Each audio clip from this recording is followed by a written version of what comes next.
So hello guys, and welcome back to LearningMG. Today I'm going to do a quick review of the actual MacBook Air, the 15 inches. So I'm going to tell you a few features which I really like about the MacBook Air 15 inches. The first one being, I love how they've incorporated back the actual keyboard. So I do think that the touchpad was really amazing, but I do think normal keyboards last forever, and you'll know that I'm all about practicality and things lasting forever. So the first one being the keyboards have come back. I really enjoyed it. Yes, it's not something new, but I do want to actually remember it and reminisce the old times. So yes, that's one thing that I really enjoy. Now another thing that I really like is, as I'm gonna show you real quick, I mean, the touchpad is amazing in case you need to do some specific tasks. I mean, look at this. How big is this?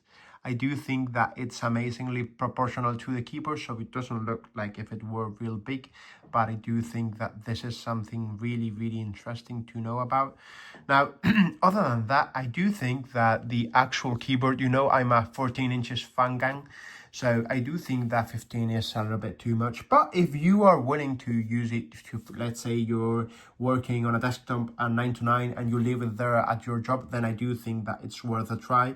Now, also you've got here the actual touch, let's say the actual fingerprint, which makes you unlock your, so like a Touch ID, but with it's in the right hand corner. And I do think that it's also amazing that you can also do Apple Pay, so basically double click and you pay. That's also pretty much amazing, and it's just nothing too much of a innovative feature, but I do think that it's just that plus more that makes your life more easier, especially if you're one of those who need to buy lots of bulk due to your job, and you need to buy in bulk and always trying to buy with the actual let's say MacBook. This is just a shortage, and it just does it wonders. It does everything easier. Now all the keyboards are specifically done so you can really access to them with both hands. I do think that's a pretty nice feature, that you can play with both hands.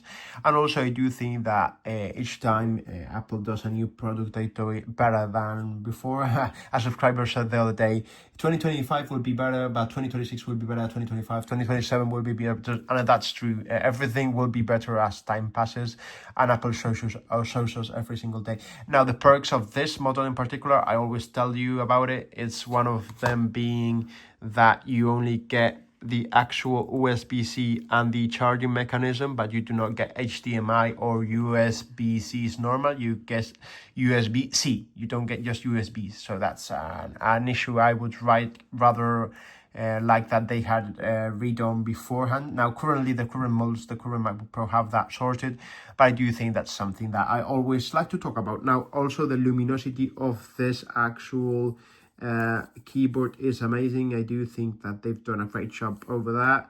And other than that, I think it's a great product. I mean, you can see the light, and it's currently daytime, so that should make you more or less know the characteristics. Also, it's very, very thin, and although it's quite heavy, it's amazingly thin, so you can see it's just as thin as it gets. So I do think that's also a positive feature about it. So as always, we hope you enjoyed this video. If you like this video, please hit the thumbs up, subscribe to our YouTube channel, because we really help the YouTube algorithm. And if you've got any questions about this video or any other video, just leave it in the comment section, and me or anyone from the LearningMG team will answer as early as possible. So as always, thank you very much for watching.